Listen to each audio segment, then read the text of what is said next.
मैं डॉक्टर प्रभास गौराई, सहायक प्राध्यापक हिंदी विभाग, सिंहभूम महाविद्यालय चांडिल, कोल्हान विश्वविद्यालय चाईबासा, झारखंड में कार्यरत हूँ।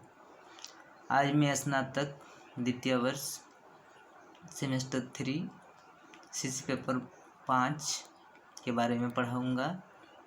इस पेपर के छावादी कवि जयशंकर प्रसाद का व्यक्तित्व और कृतित्व पर चर्चा करेंगे। जयशंकर प्रसाद को एक छावाद के प्रमुख कवि के रूप में जाना जाता है। इनका जन्म काशी में 1890 ईस्वी में हुआ तथा निधन 1937 ईस्वी में हुआ था। इनका जन्म स्थान काशी को माना जाता है। इन्होंने अपनी रचनाओं के माध्यम से सौंदर्य और प्रेम को स्थान दिया है, अर्थात इनकी रचनाओं में खासकर सौंदर्य और प्रेम के बारे में बताया गया है। जैसे कि छावाद के 4 कवि हैं, जिनमें से जयशंकर प्रसाद को प्रमुख चतुष्टयी कवियों में माना जाता है। इनके छावाद से जुड़ा हुआ रचना 4 है, जिनमें से झरना, आंसू, लहर, कामायनी को माना जाता है।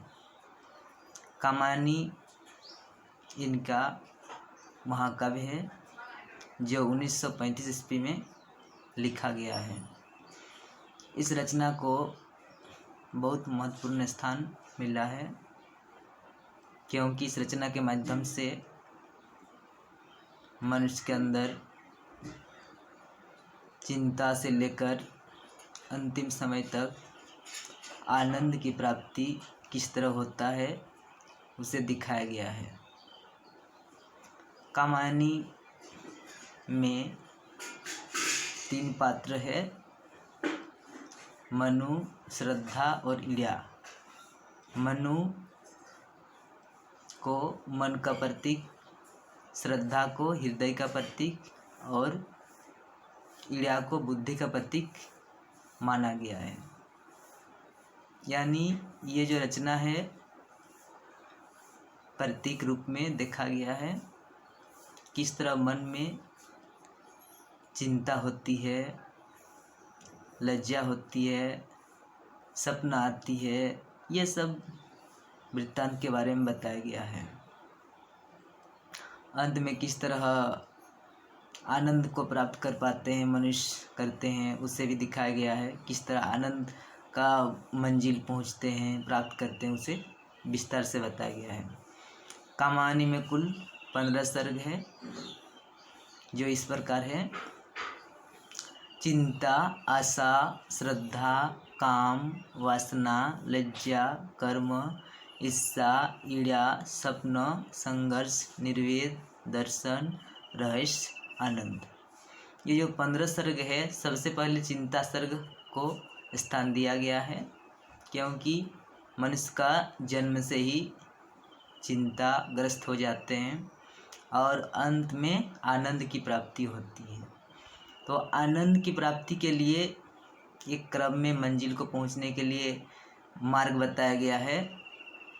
जिस तरह यह मनु अपने जीवन में सबसे पहले चिंतित थे, जल प्रलय के बाद जब अकेला बैठे हुए थे, और उस समय जब श्रद्धा के साथ भेंट हुई और धीरे धीरे उनका जीवन की शुरुआत हुई।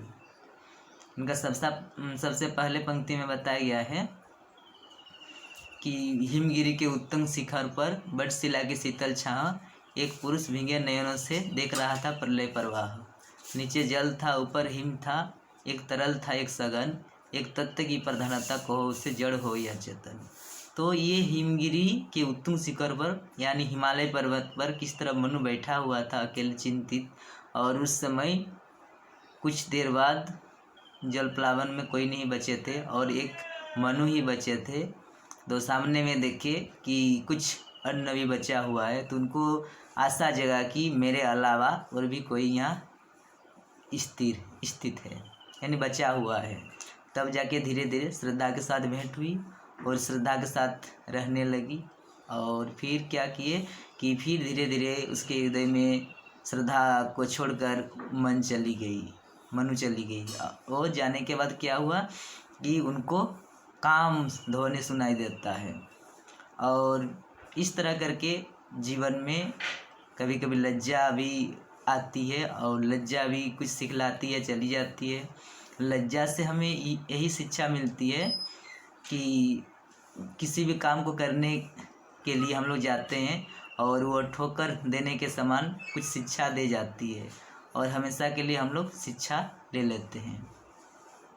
जैसे लज्जा बताती है कि मैं चपलता की धात्री हूँ, गौरव महिमाओं सिखलाती, ठोकर जो लगने वाली है उसको मैं धीरे से समझाती। यानी लज्जा जैसे ही आ जाती है हृदय में, तब क्या होता है कि कोई भी बात मुँह पर आता है और सहसा रुक जाती है। तो इस तरह ये लज्जा है, तो लज्जा भी जीवन में ज़रूरी है। यानी लज्जा को बनाए रखकर ही हम लोग आनंद के मार्ग को प्राप्त कर सकते हैं। इसमें फिर निराशा मनु को समझाते हैं कि किस तरह हमें जीवन में निराशा आती है, निराशा में कैसे क्षण हमें कुछ शिक्षा मिलती है, निराशा के क्षण कैसे हम लोग धैर्य रखते जीवन में। और मनु जैसे निराशा ही असहाय हो गए थे, तब उनको श्रद्धा समझाती है। क्या समझाती है कि जिसे तुम समझे हो अभिशाप, वह जगत की ज्वालाओं का मूल, इसका रहस्य वरदान, इसे मत जाओ तुम भूल। यानी ये जो अभिशाप समझे हो तुम, ये रहस्य चेतना का है जो आनंद मिलने वाला है और आगे ये मंगल वरदान होने वाला है। फिर आगे बताते हैं कि हे मनु, तुम एक काम करो कि हंसते हुए रहो, हंसो तब तो संसार हंसेगा। तब बताया है कि औरों को हंसते देखो मनु, हंसो सुख पाओ, अपने सुख को विस्तृत कर दो, सबको सुखी बनाओ। तब जाके मनु श्रद्धा की बात सुनकर वह मन में खुशी की लहर पनपने लगी, साथ में रहने लगे। यानी हृदय और मन जब अकेला होता है तो हमेशा चिंतित रहता है। जब हृदय साथ देता है तब कुछ न कुछ आशा जगता है कि ये काम कर पाएंगे, ये काम हो पाएगा। जब अकेला रहता है मनु यानी मन, तब हमेशा चिंतित रहते हैं।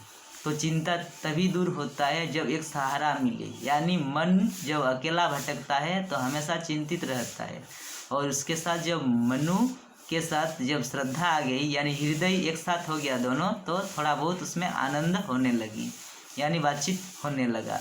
और उसके साथ जैसे कि सबसे पहले हम लोग सोचते हैं किसी काम को कैसे करेंगे, नहीं होगा, यही चिंता है। और जब कोई श्रद्धा हृदय यानी बताते हैं कि ये हो जाएगा, ये हृदय की बात है। कैसे होगा ये कौन बताते हैं? ये बताते हैं ईड़ा यानी बुद्धि। तो तीनों का समन्वय से ही आनंद की सृष्टि होती है। जब तक मन अकेला रहेगा, चिंतित रहेगा, आनंद नहीं हो सकता है। और हृदय भी साथ में रहेगा तभी होगा। इसमें इस तरह बताया गया है। उसके बाद लज्जा, ईर्ष्या कैसे होता है, ईर्ष्या में क्या विनाश करती है, ईड़ा किस तरह मदद करती है, जीवन की सच्चाई को कैसे पहुंचाती है, ये सब दिखाया गया है। यानी कर्म करने के बारे में यहाँ बताया गया कि जीवन में क्या क्या कर्म होना चाहिए। कर्म ही मनुष्य को महान बनाता है। कर्म को प्रधान मान लेंगे तभी हम लोग कुछ कर पाएंगे।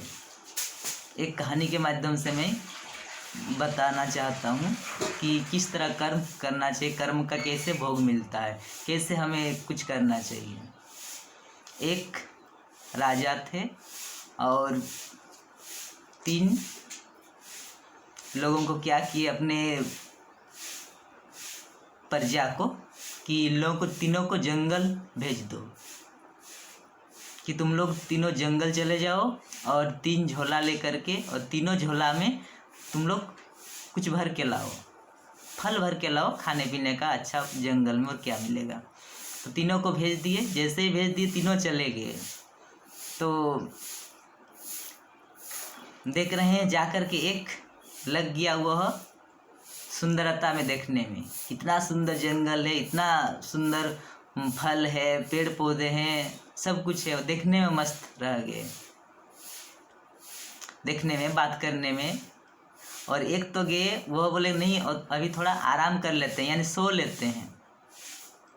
और एक क्या किए कि वह पेड़ में चढ़ गया जाते जाते कि नहीं, मुझे गुरुजी ने या तो राजा ने मुझे क्या किस लिए भेजे हैं कि अपना फल चुनने के लिए। तो वह फल चुनने लगा जाते, अच्छा एकदम ताज़ा ताज़ा फल, पेड़ चढ़ गया, फिर ऊपर से अच्छा अच्छा फल पूरा एकदम भर बेग। उसको समय कितना दिया था?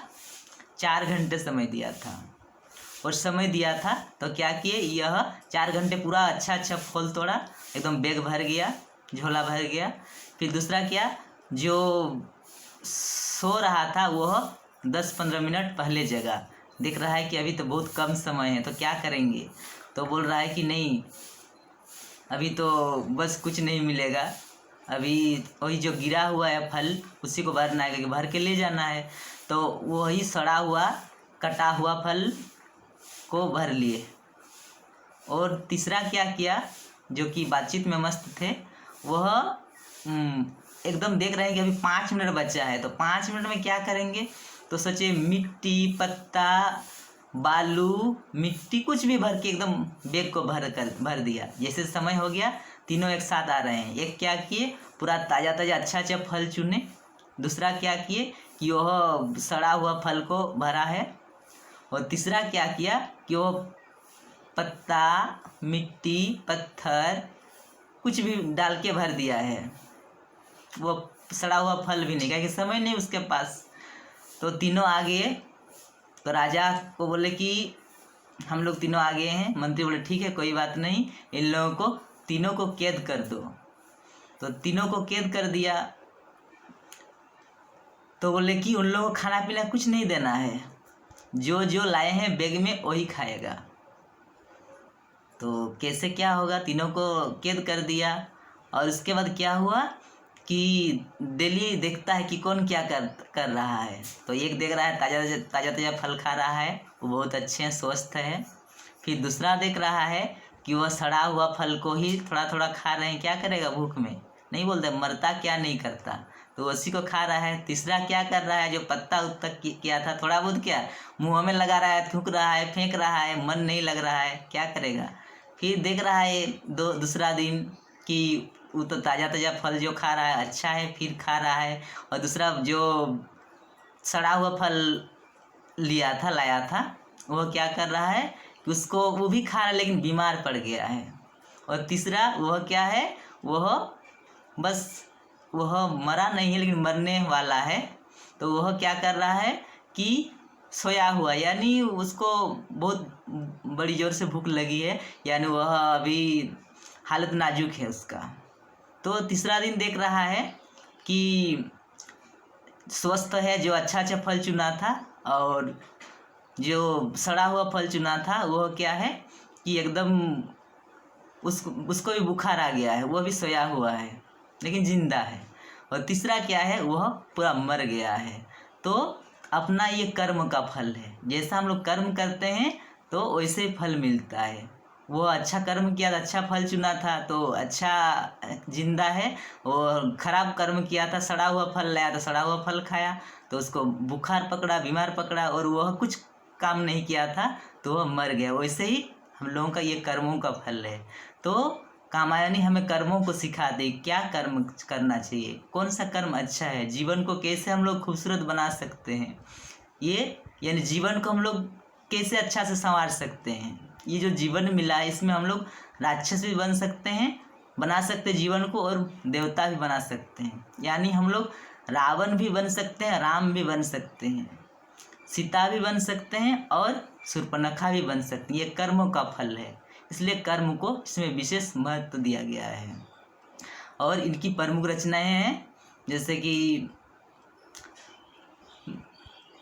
उर्वशी, वनमिलन, बब्रुवाहन, शकोच्छवास, कानन कुसुम, कामायनी, झरना, आंसू, लहर आदि इनकी प्रमुख रचनाएं हैं। तो इस तरह कर्मों के बारे में इसमें बताया गया है। तो अंत में आनंद है, यानी आनंद की प्राप्ति ऐसे ही होता है। जब हम लोग आगे सोचेंगे आनंद कैसे आएगा, तो उसके लिए मन और हृदय और बुद्धि तीनों का सामंजस्य होना चाहिए। मन यहाँ है, ध्यान कहीं और है, हृदय कहीं और है, तो ऐसे में कुछ संभव नहीं है। इस तरह कहानी का यही संदेश है। धन्यवाद।